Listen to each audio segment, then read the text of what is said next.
So I'm going to be talking more about the point to all creation, the source, the core that's inside of all things. And hopefully I'll help people to see through the illusion of duality with this video. Hopefully I can clarify a little more why we experience the duality as separate, and we can distinguish them as separate.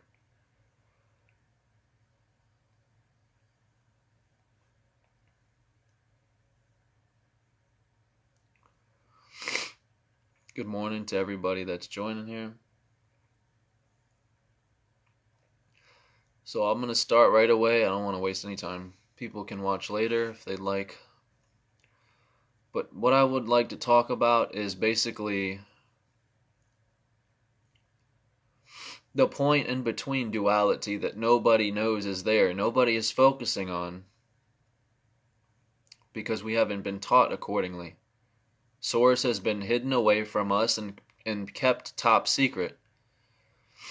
And so this is why I say to certain people that truth is not on Netflix, truth is not on billboards, truth is not paid for, truth cannot be bought.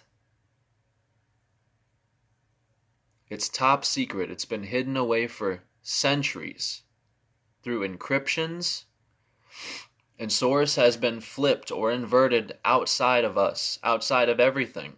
And that's why we have outer space. That's why everything outside of us is so foreign, because we are not identifying with the point creating the two hemispheres or creating duality. The only reason we have a conception or an idea of a God, the only reason we are birthed thinking of a God, of a creator, is because we understand beginning. The only thing that gave us the idea of God was us having the idea of a beginning, of a creation, because that simplifies a creator. But what we're not realizing is we're not the beginning or we're not the end. We're not either state of duality. We're not on either side. We're the point in between that is allowing us to experience what we're calling reality. Everything we know works in pairs of two, of duality. You're either this side or that side, the red pill or blue pill, science or religion.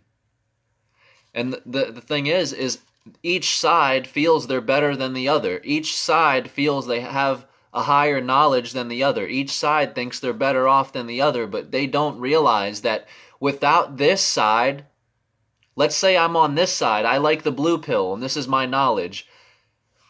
I may feel I have a better understanding than the people who have taken the red pill, let's just say. But the fact is I would not have any idea what the blue pill was if there was not an opposite. If there was nothing in relation that was opposite, it's offset, it's mirror. If I did not know the red pill existed, then I wouldn't even believe in the blue pill. And it's the same with science and religion. The scientists shame the people in religion and act like they're idiots. And the people in religion shame the scientists and say that they're idiots.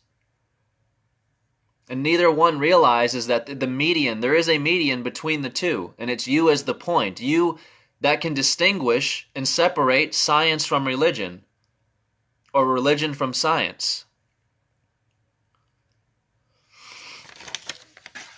The only reason we know beginning or end is because we are the point in between. It takes a median or a mirror, a center, to realize and experience two opposites.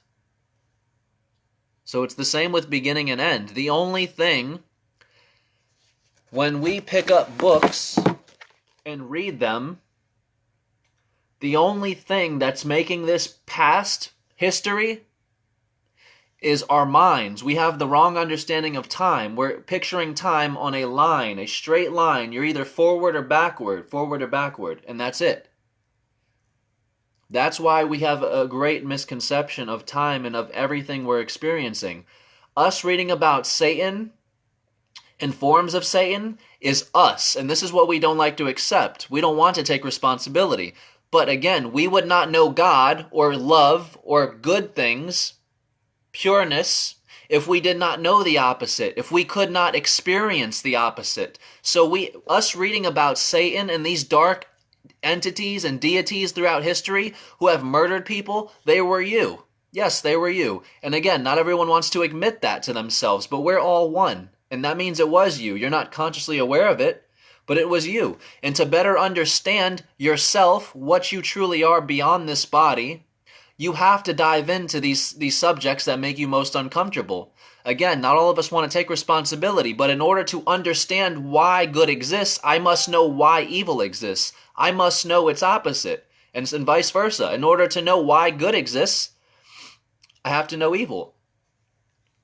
I'm sorry, vice versa. In order to know why evil exists, I have to know the good side too. It's vice versa.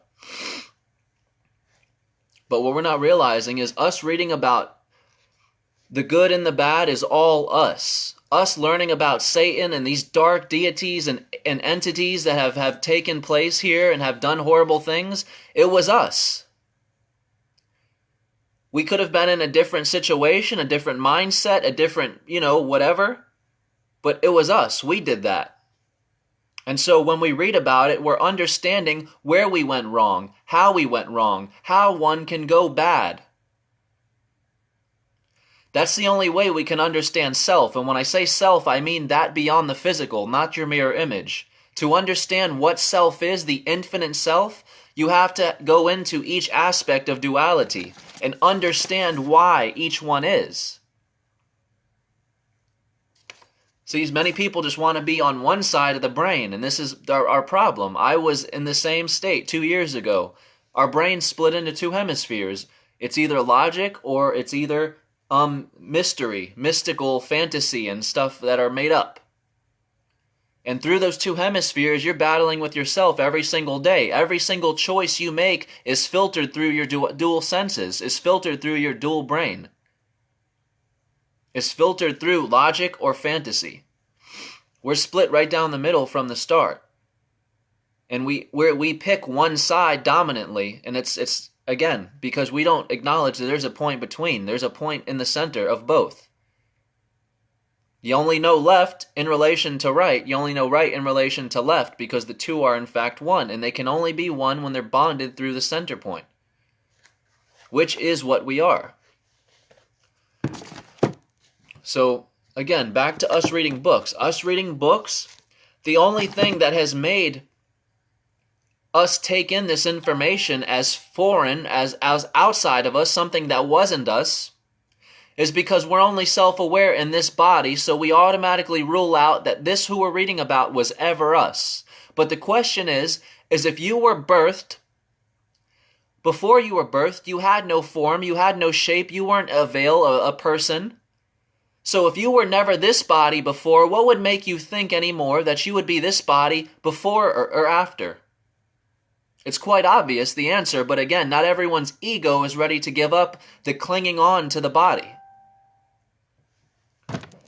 But we know, deep down, we know, this is not who we are. That's why when we were birthed here, this is not what we were.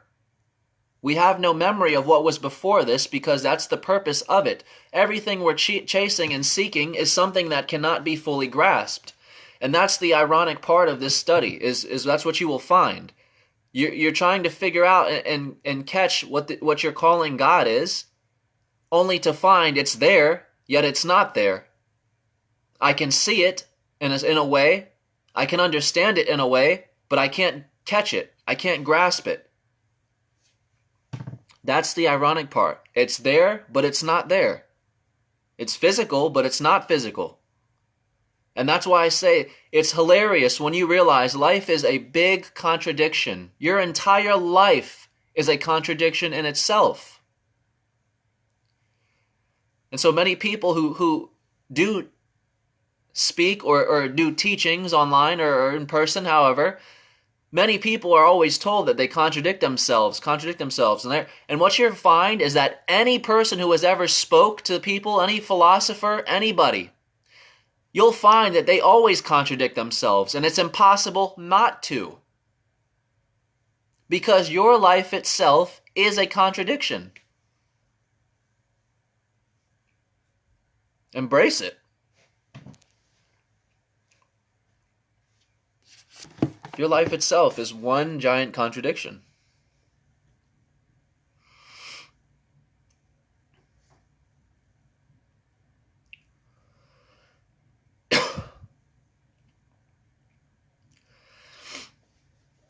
But this is what I feel can help people better understand what we are beyond this body. Because again, the human senses are not what it actually is. We'll try all day, and I openly say this to people, us expressing what this is through the human senses is not it. And that's the ironic part. Again, I'm contradicting myself by saying what I'm saying is not it, yet I'm going to continue speaking to try. That's the madness in it alone. The other madness is when you realize, people ask me all the time, well, if we're all one, who are you talking to? Well, I'm talking to myself, reflections of myself. That's the other maddening part about it. If you're an illusion in my mind and I'm an illusion in your mind, then who are we? Who the hell are we? That's why I call this world a dream world. This is nothing but a dream. We wouldn't know the difference of being birthed and dying. There is awareness in both. But once again, we wouldn't know beginning if we didn't know end, and we wouldn't know end if we didn't know beginning. The two are one. And the only reason we're experiencing this as so is because we are the point in between beginning and end. That also means that we are the point between God and Satan, good and evil. We only know God because, again, in relation, it's opposite. We know Satan. You've read books on God, you've read books on Satan. But it's not to get confused. These two names that we're giving this energy are you. Not this body image, but the energy, the energetic form is you. The energetic expression is you beyond this body. And again, you're the point in between. In between. You are this point. And this point right here that you're seeing, this little black circle, is from Freemasonry. Yes, it's from Freemasonry. In between, there are two pillars. In between, there are two erect pillars that they have with the globe and black sun on it. In between those two pillars, they have this black dot shining and radiating what looks like to be a sun or energy out. That is the point of creation. That is the point that's bonding the two offsets together throughout all things. See, you have the earth right here, which is the black sun, and then there's the earth, the two hemispheres, which is, again, what's on the Freemason pillars. The black sun with the constellations and the zodiac houses, and then the earth is on the other pillar, with this in between it. And that's, again, the black sun. Two hemispheres to the brain being split by one singularity or source. And again, picture this side of the brain as science, picture this side of the brain as religion. You're not either one, and neither one is better off than the other, because one is only in existence to the other. One is only in relation to the other. This is what we are. We only have a conception of everything. This is, again, you can compare this with anything in duality, and it only gets more amusing. The more you realize the two are one, and you are not either one of the two, you are the third point, which again, that forms your trinity. Duality being created from a singularity, that's a trinity, three. You're the point in the center. And that's what the triangle represents. The triangle that Freemasonry uses, in my personal opinion, that's what it represents. The triangle is representing your top point, singularity, birthing itself into duality, coming down on both sides, right? So it's creating male, positive, female, negative. And then when those two join forces, intercourse, sex, they join at the bottom, it forms your triangle.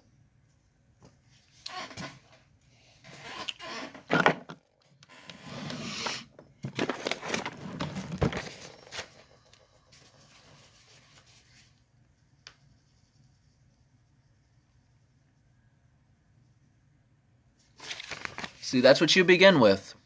Just a point. The source of all creation.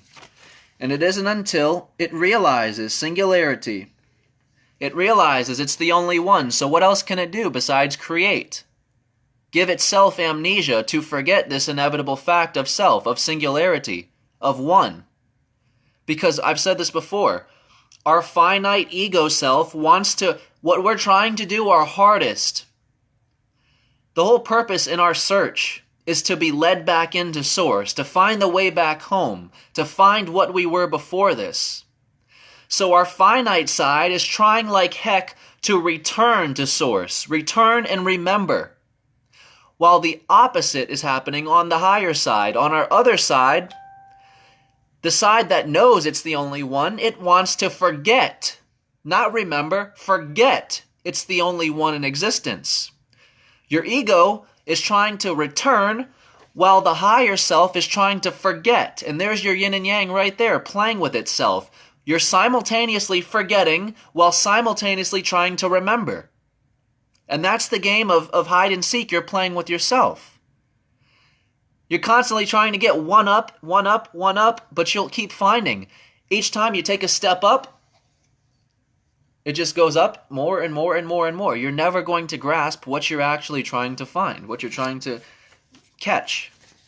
But anyway, this is what you begin with, a point, and I'm explaining the triangle. This is what my personal opinion of the triangle represents. Now, there's your singularity, or the source to all creation. You can call it God or anything you'd like. There's the center point, right? Creating duality, which again, I've said here. This is going to form your triangle. So we now have a trinity. Now we have a trinity, but it's not complete yet. Not complete yet, right? So we've got positive, negative, and neutral. Positive, negative, and neutral, right? So again, you can think of this as 9, 3, and 6. I'll explain why. The 9, because remember, this is the center point. This is the source of all creation. This is what started this, and this is what started this, okay? So the 3 and 6 are just the illusion, the byproduct of 9, of the source, of the core.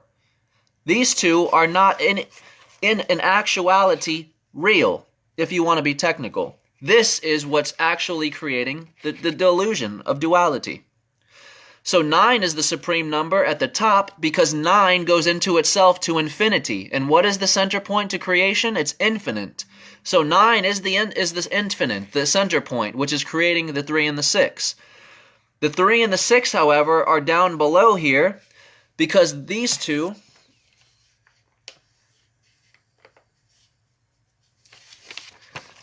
alternate back and forth, back and forth, back and forth, just like Tesla's alternating current, because it's the same thing. The polarities keep switching from positive, negative, positive, negative, positive, negative, back and forth. That's alternating current, right? And this is also the exchanging of male-female through intercourse when they connect. When male and female, the blade and the chalice, connect together, they are met back in the center at source. So what we do now is we connect these two at the bottom because they have now had intercourse. Adam and Eve, let's say. See, they've connected. And there's your singularity. Here's Adam, here's Eve. And when we have sex, when the male and female have sex and connect, we connect into a singularity, into a singular point. And we're returned back into our true state. And I forget what religion it is that used to worship this, the female and male combining as one. I think it was either paganism or something before that. But they actually thought that the way into heaven or the way into God's mind or God's knowledge was the joining of male-female. And they're not wrong. But this is how you form your trinity. Your triangle. And this is my personal opinion on why the elites use the triangle. Always a triangle, and always has, please forgive me for this bad drawing here, right? But just bear with me here. Right? Always a triangle with the eye in the center, the all-seeing eye. And they tell you this is horrifying, it's bad and evil, and this will hurt you. Ugh, watch out, it's horrible, it'll hurt you. Wow. Because it's hurting me now just looking at it. Right? What they're putting in the center of their triangle is this right here, the center point, which birthed the entire triangle, the entirety, the whole. That's all the all-seeing eye is. The all-seeing eye is the singular point which creates all things. And so now back to my point. With, no pun intended, back to my point. You've got two sides of the brain, left hemisphere, right hemisphere. So let's just say this again. Ask yourself, what do you picture when I say the word everything? When I ask you what the word everything means, you already have a created picture, idea, and thought in your mind of what everything should be, of what everything should look like, and what you personally would think experiencing everything would be. You already have these ideas in your head. And this is something that's naturally occurs when we're spoken and given words to think about. So if I say everything, your mind already has a picture painted in its own way. We all have a unique picture in our head of what everything should be like, everything would be. Now, do the complete opposite word. Because remember, okay, so let's just say this side is everything. This side of the brain is everything. This is the word everything right here. And this side of the brain is the word nothing. It's opposite. So again, what would you picture when I say the word nothing? Because again, it's the same for the word everything. You're going to already have a picture and an idea in your mind of what nothing should be like or look like. You already have an idea. For me personally, when I say nothing, I picture a big black wallpaper, let's just say, but surrounding the entirety. Everything is just black. That's what I personally picture as nothing. Just a void. Endless blackness or darkness. Just nothing, no light. You should have a different picture in your mind. We'll all have a different picture in our mind or perception of what we're thinking. That's the beauty of individualism. Anyway, when you picture the word everything and picture the word nothing, obviously they're two opposites. You only have a conceptual idea or an image in your mind because you are not everything and you are not nothing. To know the two, there has to be a middle ground, a median. This is how you know between nothing and everything. If you were not this median point, then you'd either be nothing or everything entirely.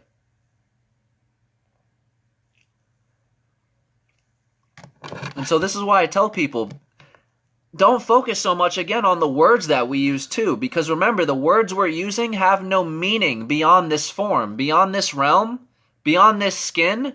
The word everything, the word consciousness, the word God, the word love, the word nothing, it means absolutely nothing. It has no relation beyond this skin, beyond this form. And that's why I say, what we're trying to express beyond this identity and beyond this form cannot simply be expressed through the finite senses, through my vocal voice, through my voice. It cannot be expressed through anyone's voice, anyone's words, anyone's book.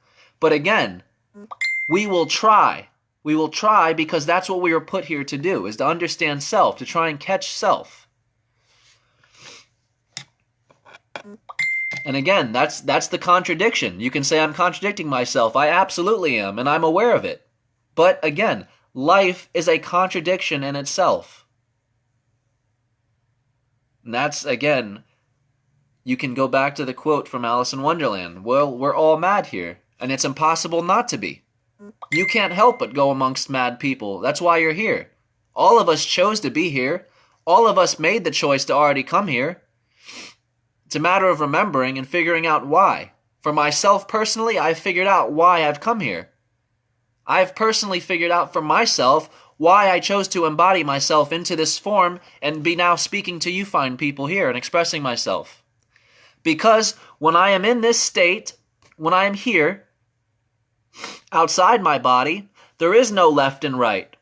There is no others. There is no other people. There is no God and no devil. There is no love and hate. There is no family and friends. There's nothing but my singular self, aware of my singular self.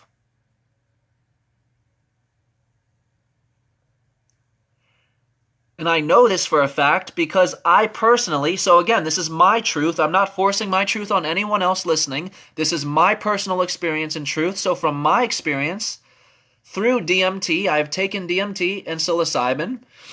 Through my experience, I have returned myself back to this source, back to this singular point. And I saw from my own eyes why creation is at all. Because Alan Watts has said before in his video, it would be so much easier for there to simply be nothing at all. To exist requires energy. It requires something. So why must we be anything at all? Why? Why couldn't we just be nothing?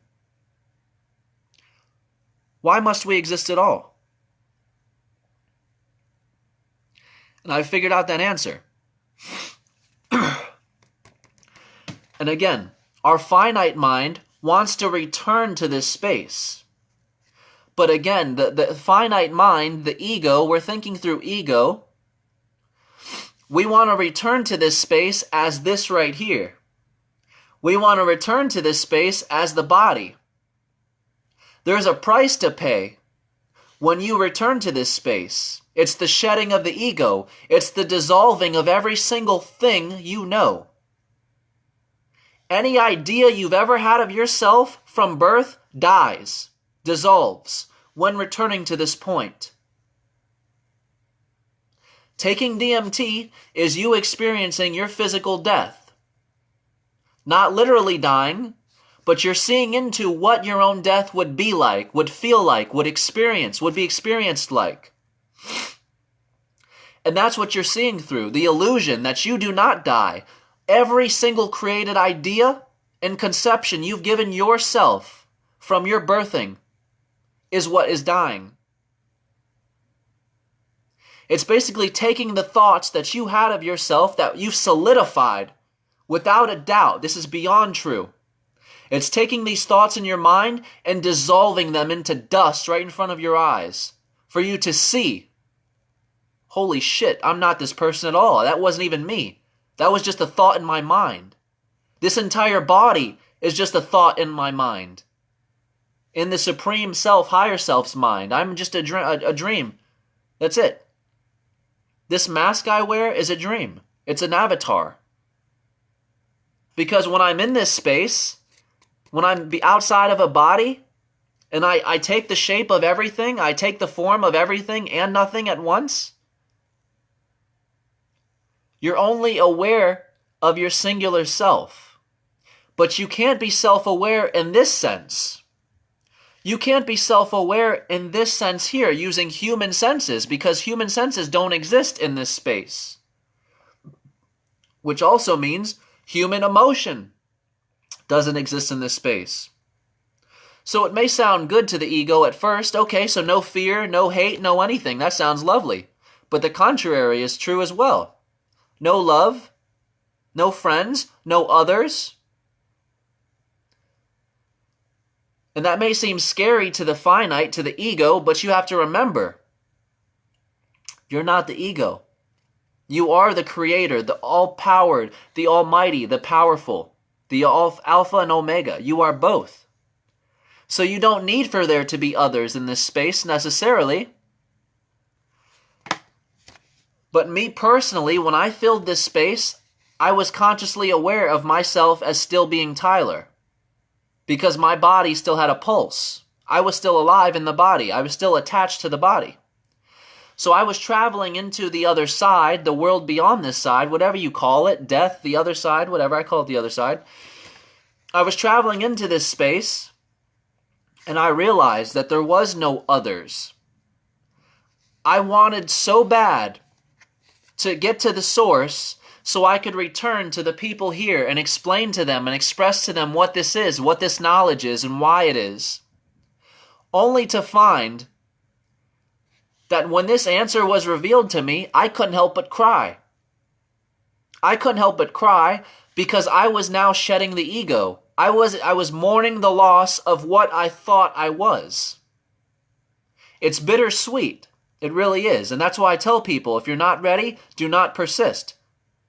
Because the answer you're looking for is not at all what your ego is expecting. And for some people, they will not shed the ego. They will never admit to themselves that what I'm saying is true, in some form or another.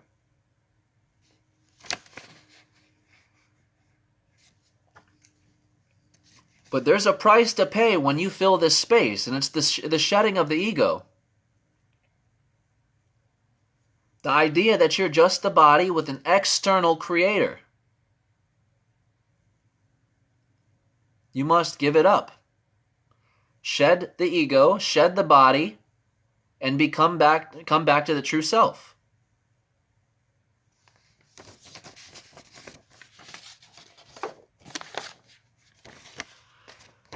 So that's why it doesn't matter if you take the red pill or the blue pill, or red pill, blue pill. It doesn't matter. It doesn't matter if you're in science or religion.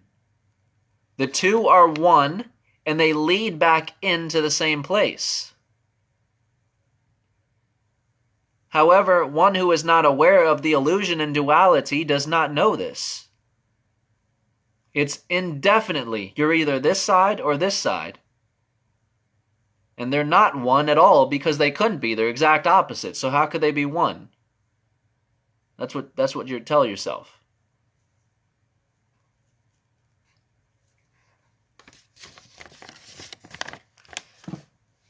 See, we birth out from a singularity. See, there's the point.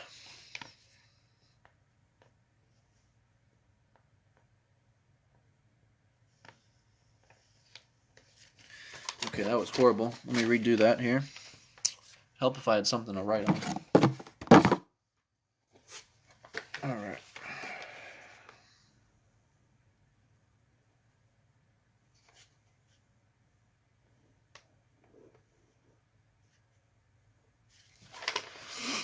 So there's the infinity logo or symbol. Kind of a crappy one, but work with me here. I'm no artist. Okay, so there's your singularity. There's your point. You can consider this half birthing and this half death. So what happens is we're birthed out. And again, this is all from my own experience, my own personal ideas. I'm not trying to say this is indefinitely true or you have to believe this, okay? So this is just my personal experience from what I've seen in psychedelic trips and stuff. So we begin from this point.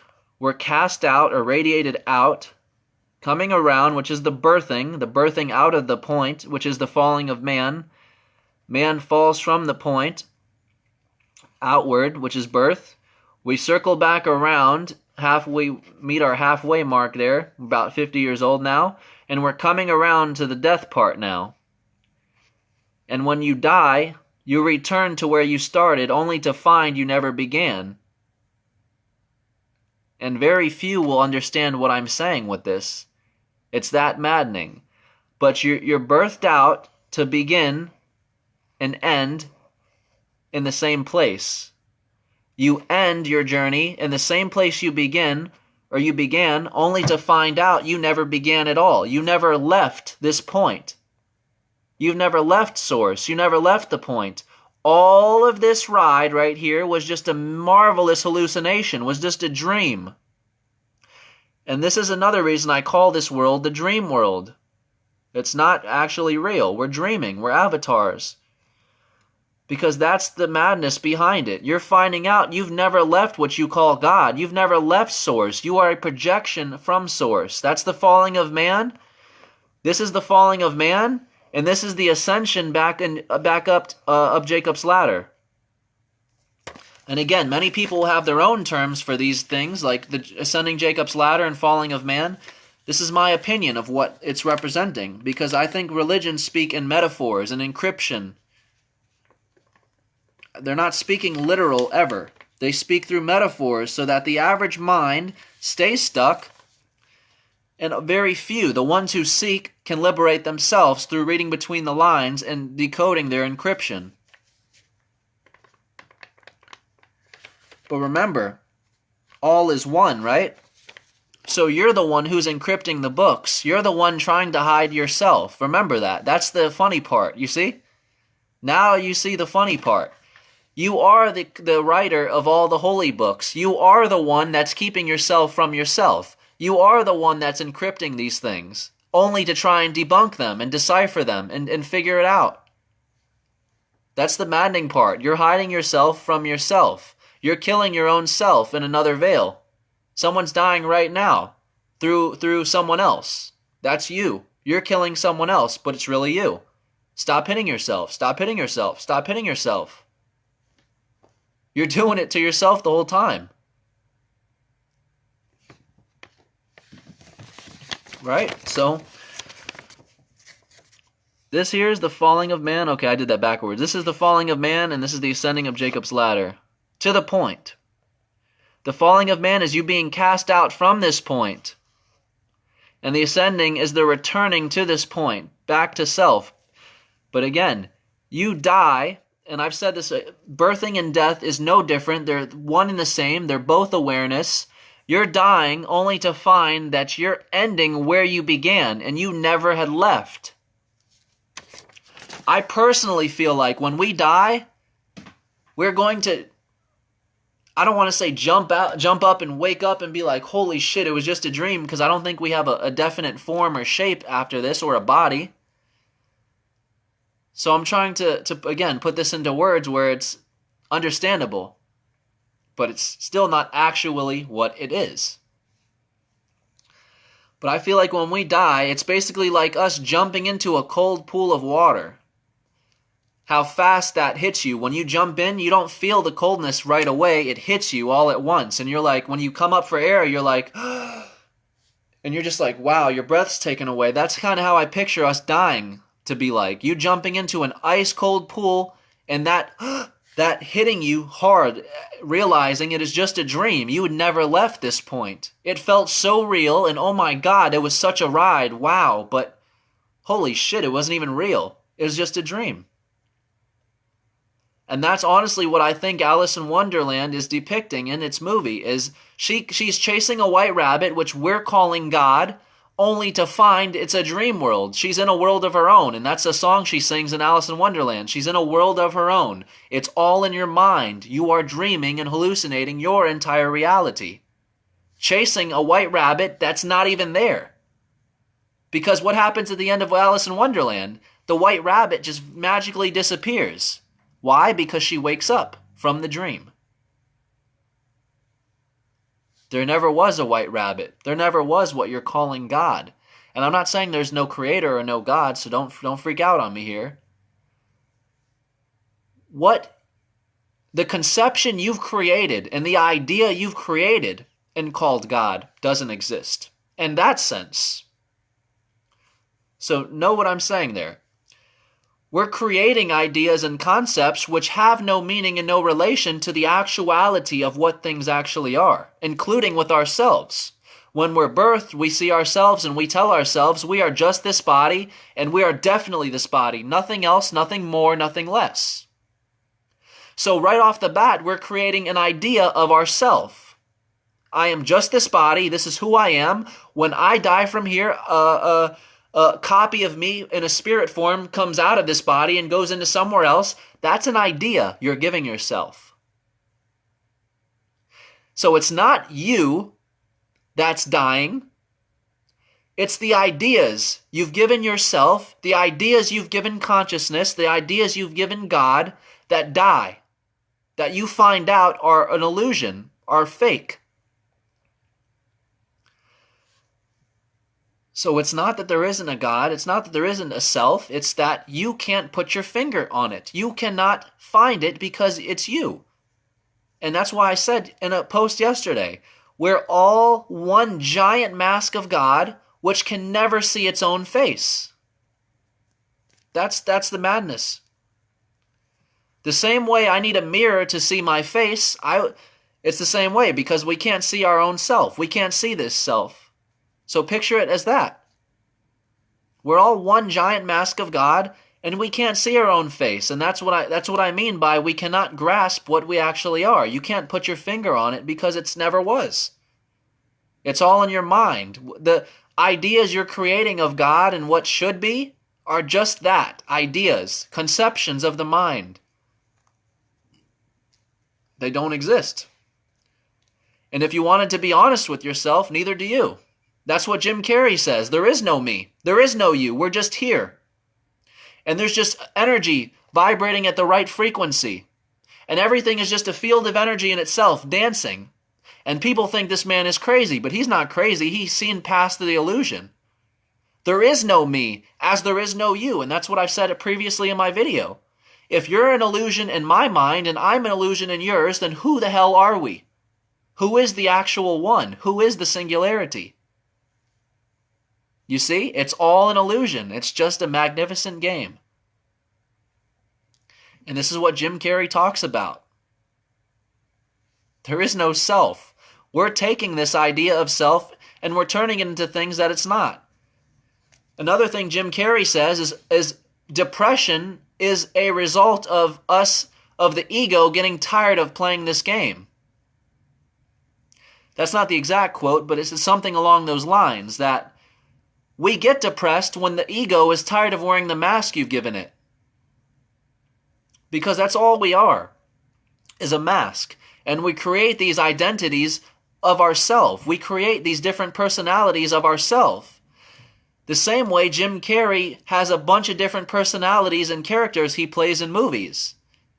And that's what I personally feel kind of helped Jim Carrey wake up and realize that all of these people are just characters, including the one he calls Jim Carrey. There is no difference. There is no distinguishable difference between any of them.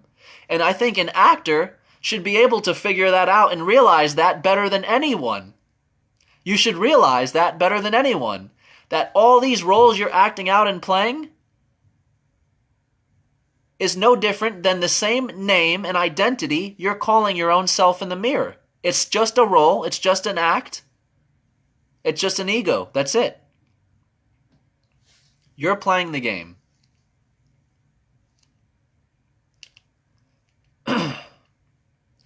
And that's what he says. He says it took him a long time of suffering and being depressed to realize that there was no difference between who he called Jim Carrey and one of his characters he was playing in a movie.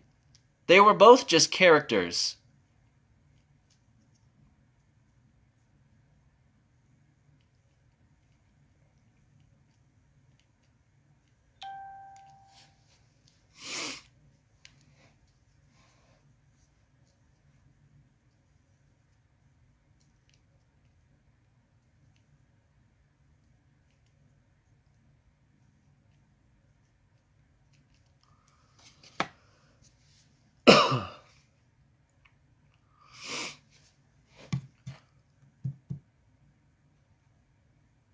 So back to time again.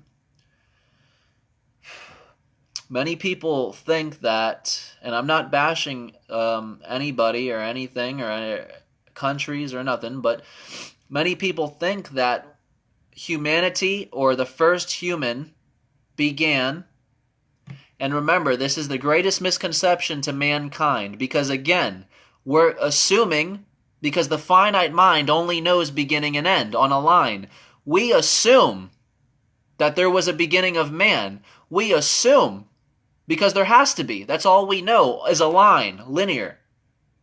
Duality, that's all we know. So there must be a beginning and end to this story. But no, there's not when you see past the illusion. When we're reading about history books, we fail to make the connection that we're reading about ourselves now. We fail to realize that the past and future is again that of a line. And that's how we're viewing time. So we're under the impression that these things have already happened or not happened yet. So, okay, back to my point. Many people are digging up artifacts and digging up this and that, and many people are under the impression that the first human was born in Africa and everything comes from Africa. Not the case. And I'll tell you why. Because once again, hear me out. There is no beginning to man. We always are, always have been. This is not something I can prove again, so many people won't want to hear my garbage and bullshit. I understand that. I totally respect that, okay? But for the people who kind of understand this and resonate with it, you fully get this. But time is not a line. As I've said before, time is a singular dot working in a vortex motion. Same way Fibonacci's pattern works. Fibonacci. Everything is a spiral motion. Everything is a vortex motion. So you can think of time in the same way. Time is unfolding on itself. There is no such thing as actual time. So I said this before. 1,000, 2,000, 3,000, 4,000. Okay, so we're right here. We're right here where I circled. We are in 2000s. We are in the 2000 era. This is my personal opinion, and again, I can't prove it. So please don't try and ask me to prove this. This is just my thought. Okay? Even if you disagree and you're watching, just remain open-minded. This is how I personally view our Earth, enclosed around the celestial sphere or ball, right? This is how I picture it. This central point right here is this ball right here. Now hear me out. You see how it's swirling around? My personal opinion is, just like a clock, when a clock does a full circle, it has now completed a 360 circle, the circle of life. So when a clock starts at 12 and ends at 12, that's your circle of life. So when things are birthed from the 1000 era all the way around to the 2000 era, that's a circle of life. You see what I'm saying? So 12 begins at 12 o'clock, right? 12. Coming back around to hit 12 would just be another century. So my personal opinion is, because people have asked me if everything is now, this is what stops people from understanding my theory here. If everything is now, why can't I go to Egypt right now and see the Egyptians building the pyramids? Why can't I go to these historic places and see this for myself happening now? Here's my theory. We're reading about Tartaria, Atlantis, and all of these great and extraordinary countries and places that have been buried, gone, dead, whatever you'd say. They wiped themselves out. That's my opinion, but still doesn't matter. What we're finding is that all of these cities are underground. They're beneath us. Now that's very important to what I'm about to say. If all of these cities are beneath us, then all we're simply doing is building over a layered rock, per se. So the year 1000 comes back and circles around to equal to the year 2000. That's one century.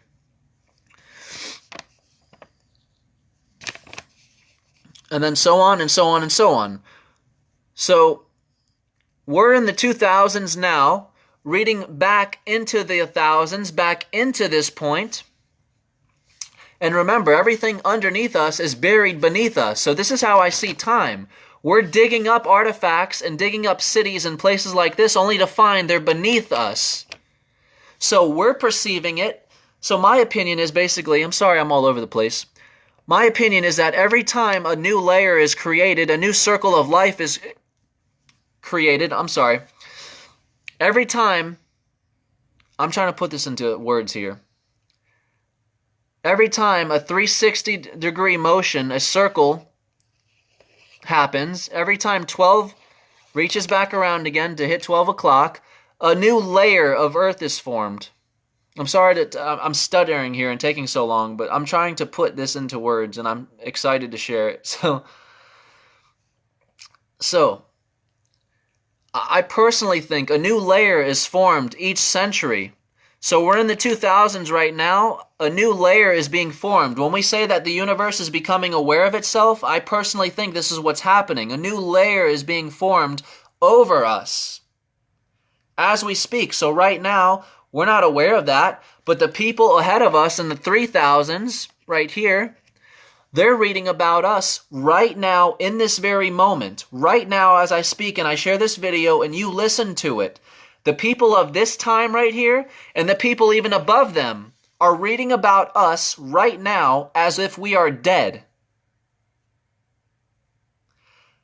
They're reading books about us the way we read books about the Egyptians, the way we read books about the Atlanteans, about Pythagorean. Everything we're reading about now is what the people ahead of us are reading about in this generation, in this time, in this realm here. But to them, we're already dead, just as to us, Pythagorean, Nikola Tesla, King Tut, all of these people are already dead.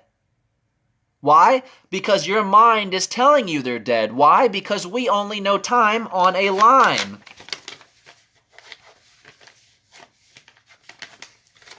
We only know time on a line with beginning and end, 2 points.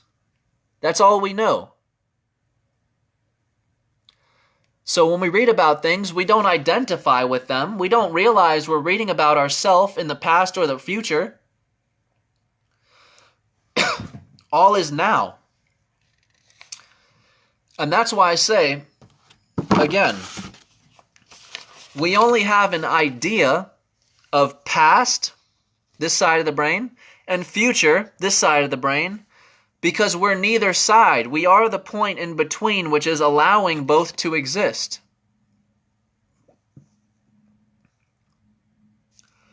Us being the point in the middle is what allows this side and this side to exist and be in relation to each other.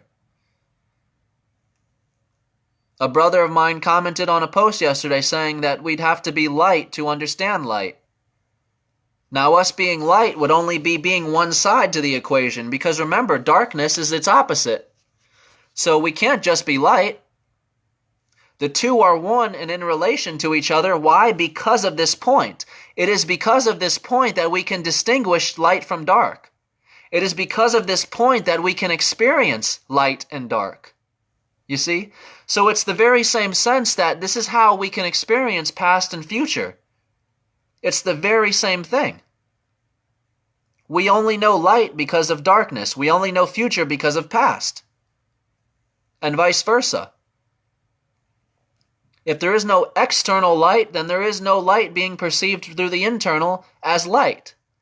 And if there is no internal light, then there is no external light, universe. And vice versa. There's no universe, there's no consciousness. If there's no consciousness, there's no universe.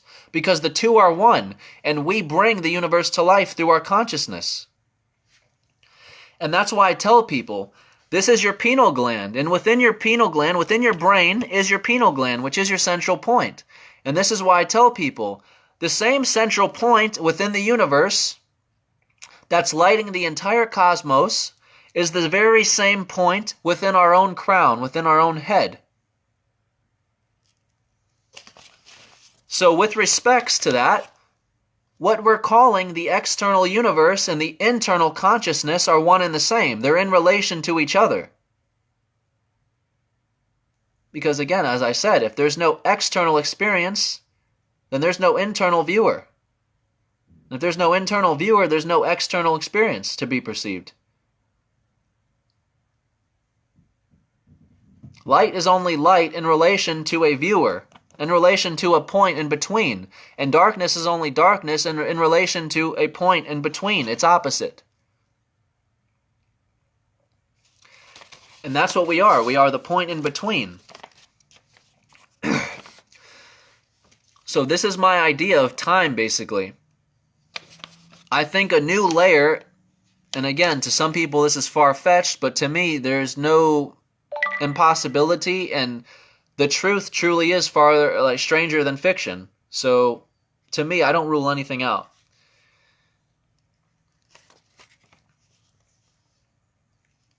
So yeah, the people of this era right here in the 1000 era, before Christ, BC, they would call us the future. That's what they would call us. We're in the future to them, because remember, they're thinking as if this has already happened or not happened yet. Huge misconception. They're thinking that we're in the future just as we're thinking the people ahead of us are in the future. But this is not the case. And this is how I personally think the governments have time traveled and experienced other realms. It's not that they're traveling through time, because time does not exist. They are entering the primordial energy that's existent in this level, this level, this level, and this level, and so on, and so on, and so on. Because the same primordial energy that is in this realm would be in this realm, this realm, this realm, and this realm, and so on.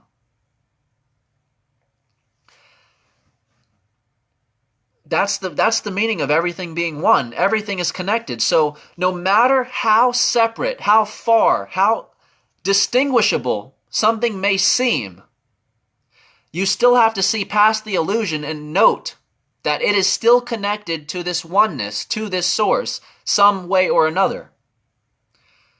So no matter how far out or far-fetched or how crazy these other realms may seem, we have to remember, they're still connected to Source, to the same singularity which is connecting us to our entirety, to everything here.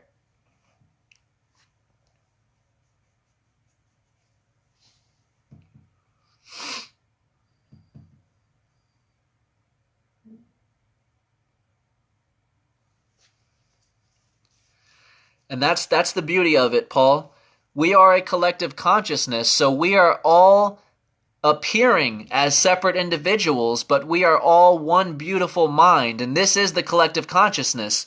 What I consider the collective consciousness to be is our records.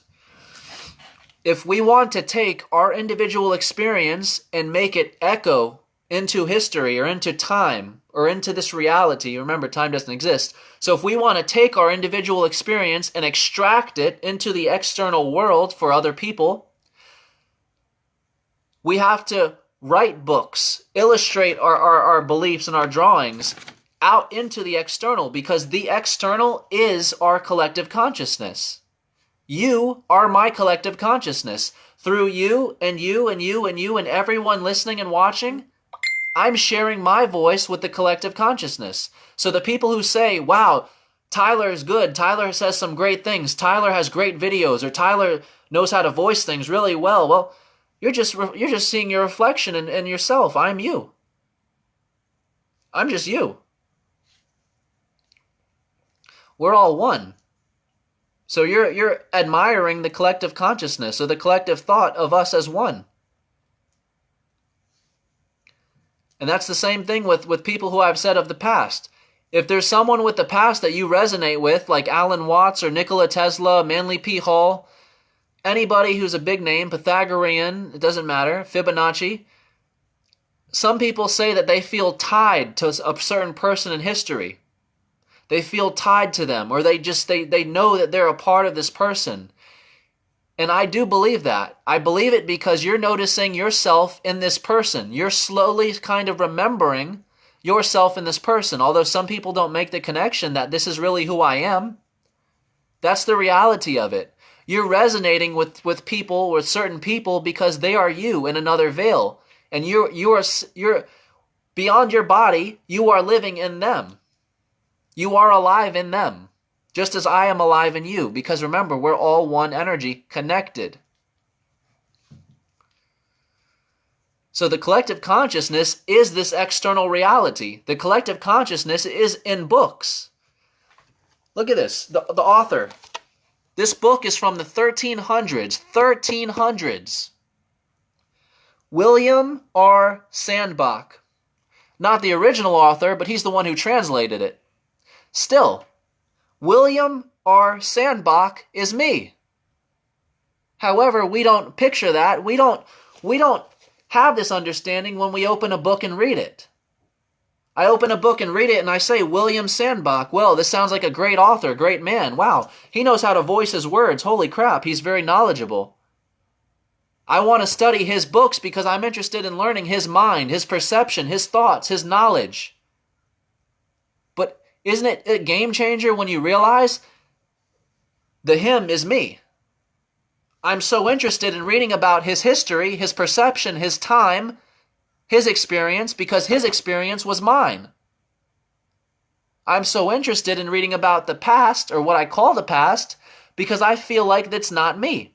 But in order to study what I truly am in the now, I must have a recollection of the past. I must have knowledge of the past, of previous. Why? Because subconsciously you already know this is you. In order to grasp and get a hold of myself now, let me study the history, the past of what I've already done, already experienced, already learned, already put out. And that's why I tell people, when you have this knowledge, you never die. You simply start over. That's it. That's why I'm writing books right now. I'm in the middle of writing a book right now. It's not titled or anything. It's just me jotting my notes. But I'm in the middle of a book right now. Oh, wrong side. I'm in the middle of a book right now. And this is the purpose of it, is to voice our collective consciousness for the people. So when I die and can no longer speak in this form, my experience will already be in the external collective consciousness. So if I want to remember myself in this form as Tyler, then I have to make myself, my experience, echo into the external. I have to take it and put it into the external reality. Some people call this the Akashic Records. It's basically a web of all consciousness, all memory, tied onto one web, which connects every single person, every memory, every mind, all the knowledge, everything. And that goes back to primordial energy. It's the one. We're all one giant mind, and that mind is the collective consciousness, or what some people call the Akashic Records. And some people believe that accessing the Akashic Records can take you into any point of time, from what I've read, and this is why, from my understanding. Because you're seeing past the illusion of time. Time doesn't exist. For me to time travel into the year 1000, I would arrive there and be expecting people to be alive and moving and building things in that time of 1000. So when I arrive there, I'd be assuming that this was already happened and all these people are dead in my time. This is not the case. To time travel, when you arrive at this place, you should realize that these people weren't dead and just magically come back to life. When you time travel backwards, you're not traveling backwards. You're traveling into now. You're traveling into another realm. Maybe now you get the point, if you haven't yet. See, we're traveling backwards and we're assuming that this has already happened. When you arrive there, you should realize that they've been there just as you were in your timeline. The only thing making it past or making it already have happened is your own mind telling you this has already happened. It's previous because you think on a line. But the same way I'm in existence right now is the same way they're in existence right now.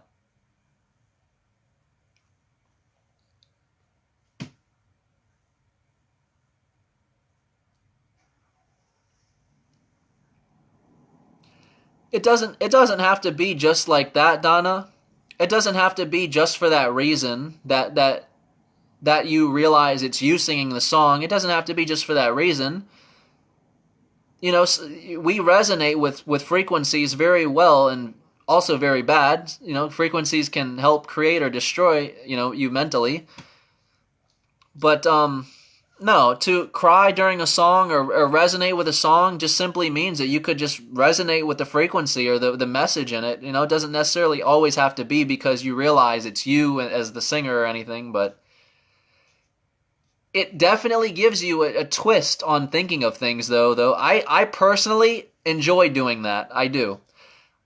Anybody who I experience as far as a musician or an artist or this or that, when I'm taking in their music or their work or their art or whatever, I no longer pretend that this is another person. I no longer pretend that this is a foreigner. I identify myself with that person, as crazy as it sounds. Just like, again, when I'm opening this book, I'm not saying that William Sandbach is a great author and a great person. Wow, a great mind. No, I'm identifying as him. I'm consciously telling myself, this is me in another veil, another realm, learning about myself even more. I have the interest to read this book because I can get to know myself even better now.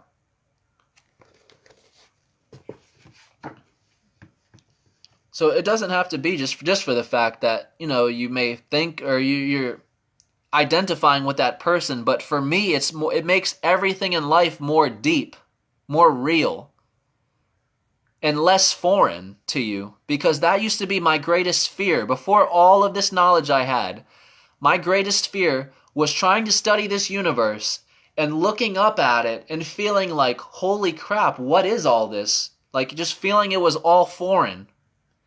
Everything, including every person, was foreign to me. I couldn't identify as anything because I didn't even know who I was. I didn't know anything. I was lost. I was panicked. I let my mind get consumed by looking around this giant universe and just feeling so small and lost, like, wow, what is all this? But it's only because I was viewing it as something outside of me. I wasn't identifying as the whole, as it. So that's why I say it's a total game changer when you actually identify yourself with every person, every place, everything. Because in actuality, that is the reality of it. That is the truth behind it, is we are all one mask or one energy, one plane of energy, but given the illusion of individualism. And that is our gift. That is our power. That's something that we do not realize. And this is something that I'll also speak about here, is a young child enters the world with pureness. They see the world the way we should. An adult doesn't take into account, an adult doesn't acknowledge, an adult doesn't realize that our consciousness and our existence is an impossibility in itself. So we begin taking all this for granted. We begin taking all this too serious. While our child self is just walking around dancing, la la la la la la la la, dancing and laughing and prancing around with joy, dancing in an empty room for no reason. And this is why adults love watching children play, watching children make up their fantasy games and have so much fun with it. And you're like, wow, we can learn so much from children. But what they're showing us is that they're living in purity. That innocence shouldn't be taken from them. But this is the unfortunate side of society. Our society has something that we've called normal. Our society has something we've given a name to as normal. It's a mold that we have to fit. And if you don't abide and fit into this mold, you're an outcast. You're crazy. You're stupid.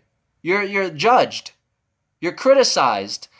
And it's in these moments of harsh criticism and judgment that innocence is stripped from our child self. Our child self is being the purest expression it can be of the divine energy, of God, of whatever you're calling it. Our child self is dancing and prancing around for joy, simply being its self, its divine self. And it isn't until that self is harshly criticized and judged that self goes from this to this. What we were once doing is expanding and screaming and prancing for joy, and yes.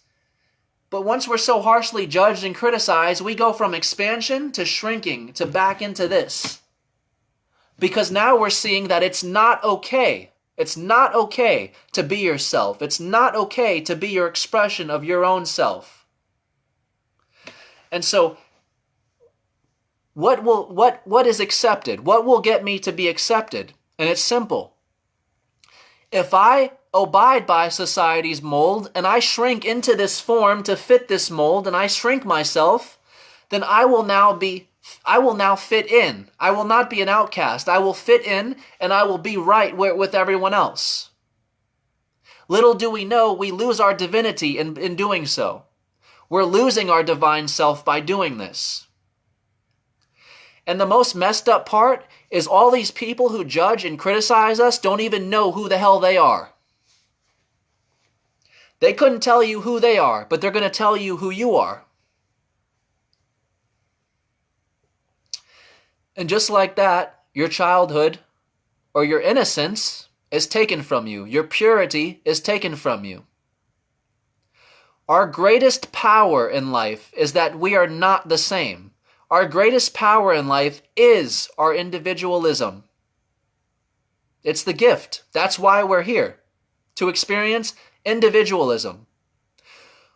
Because when we fill the space of God, of everything, when we return to Source,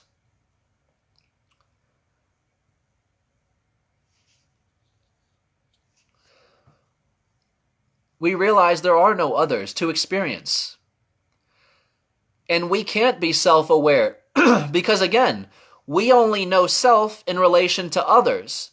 So if there is no others, then we can't fully know self, right? So in that space, there is no others. So the reason we are here through creation is to experience individualism and to be self-aware, self-analysis. This is the only way.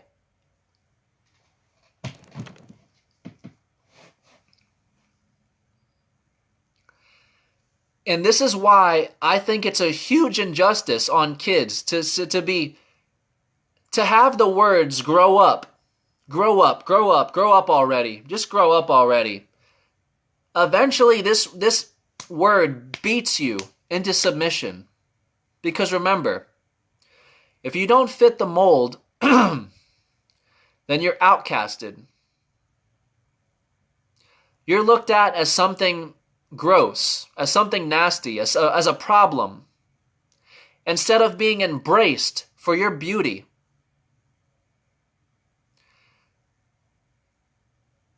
Us being ourselves in that childlike moment is us being vulnerable to others. It's us openly saying without saying, this is who I am and I'm not afraid to show it. But it isn't until we're judged and criticized that we begin to realize, well, damn, I can't be this person. I can't show this person anymore because I'm judged and criticized. This is not okay. And remember, we're talking about a child here. So not every child is going to have the willpower to say, no, this is who I am. I'm going to be this person. I don't care what people think. A child, a fragile mind of a child does not have the willpower. At least the average. I'm not going to speak on everyone, okay? The average child is a fragile, fragile mind. The average child is not going to have the willpower to stand up and say, no, this is who I am. I'm not the problem, you are. Because that's what reality is. A child is viewing the world in purity and magic, because magic is very real. Again, but we lose touch of that magic within us and within the whole experience. That's why children wake up so excited Monday through Sunday. It does not matter what day. It does not matter what time. A child jumps out of bed ready to freaking live his life. It's because we're seeing, every time a child opens his eyes, he's seeing the impossibility of everything around him. He realizes, without realizing fully consciously, that his being is an impossibility in itself. So what else could we do besides have fun and dance for joy? You're living it in purity. And that's the injustice that we have with schools and society today, is we have a mold. We have what we call a standard of normal. Normal. And if you're not in this standard of normal, if you don't fit this mold, you'll get ganged up on. People, instead of embracing your differences, and this is another elementary reference here, but I would like to compare it to that, because I'm sure everyone on here has seen the story or knows the story, but it's just like Rudolph the Red-Nosed Reindeer. He's different, but instead of being embraced as so, he's bullied. He's made fun of. He's made to look like a piece of shit. Why? Because he's beautifully indifferent. And that's what we're not realizing, is that our individualism, our different perceptions, our different theories, our different views are the divinity in itself. It is. It's not about being right or wrong. It's about your individual expression of yourself. If that is what you are and who you are divine.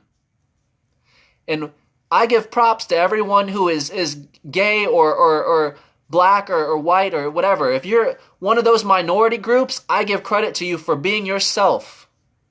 Especially in today's harsh and mean society, because people these days are cruel, mean, hostile people. And it seems like they're more comfortable being hostile and nasty online. You can't post anything online anymore without always having one critic or one person to make fun of you or just be nasty.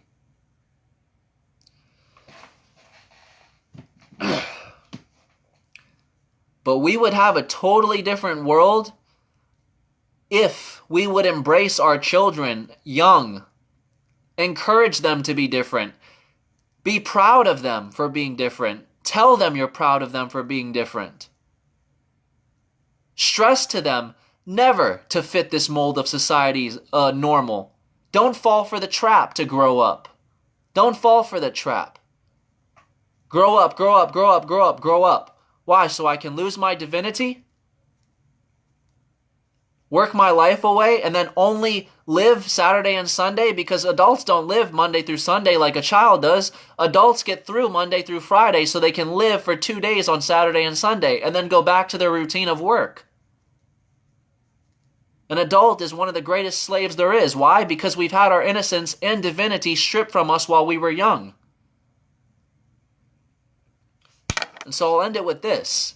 The world would be a much better and easier place if we already had children that weren't broken down so early. Because now what we're doing in our adulthood is we're repairing ourselves. We're repairing adults instead of enhancing and building on to children that were never broken. Almost all of us have had our childhood innocence and divinity taken from us through other people, through other people's judgments and criticism. We've shrunken down from what we thought we should be. We've hidden ourselves away from what we thought we should be. Because it's not okay.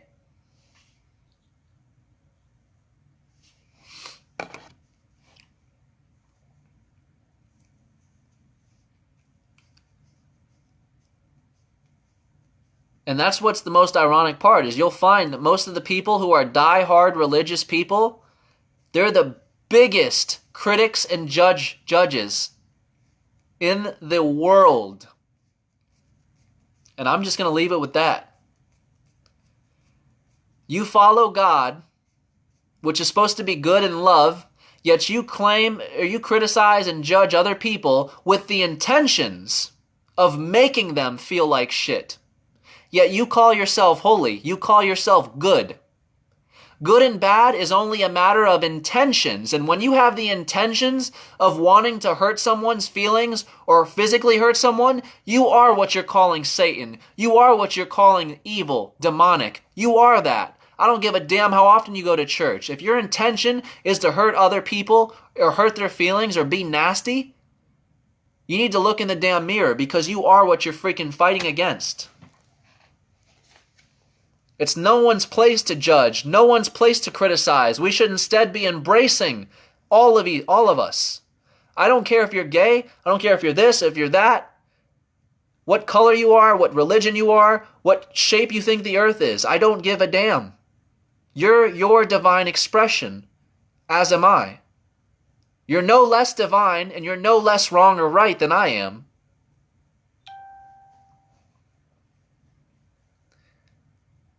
And that's fact.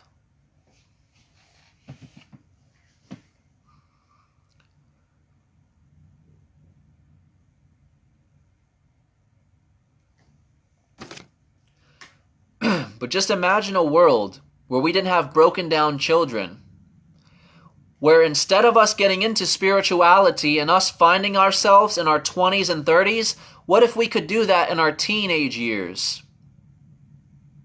Because we were accepted as so. We were accepted as ourselves.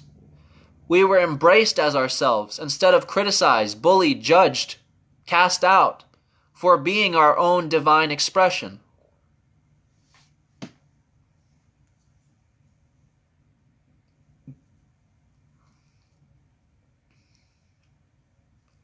That's a beautiful quote, dude. From, I'm so sorry if I pronounce your name wrong, but Camuela Vance Viveros. That's a beautiful quote, man. Thank you for that. It's a quote from Gandhi. He says, "I like your Christ. I do not like your Christians. Your Christians are so unlike your Christ." Bingo.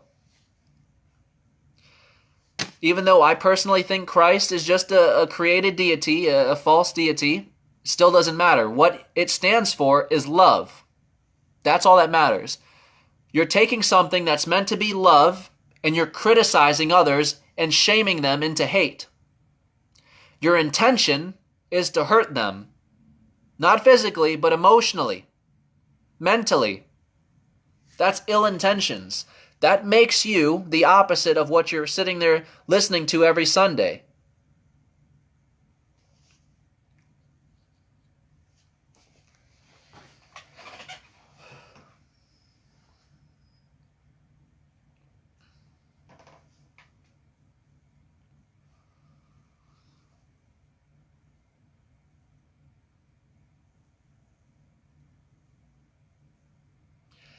Yeah, and that's unfortunate, bro.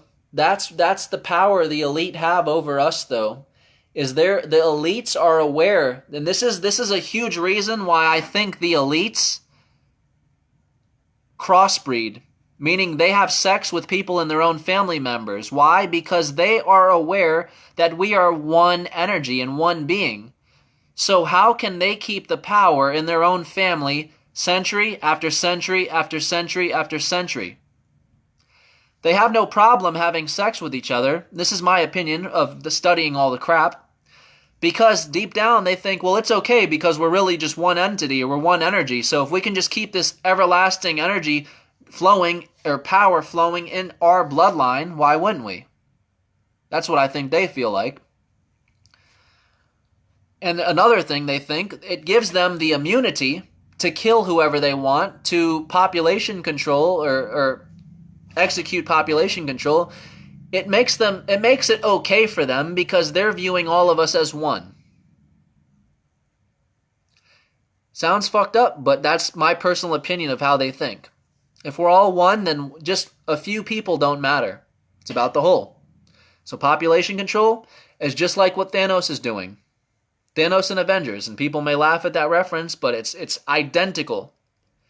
If you know the story of Thanos, you know the story of elites and government. It's the very same idea as Thanos, because Thanos even says in the movie Infinity War, if life remains unchecked, life will cease to exist. And it's the very same principle with the government. They're making it their responsibility to keep life in check. Because if life isn't checked, it will cease to exist. So to them, population control is a good thing. Where to us, it's a bad thing. And that's, again, there is no right or wrong. Good and bad is a matter of perception. It's a matter of a point of view. What angle are you looking at it from?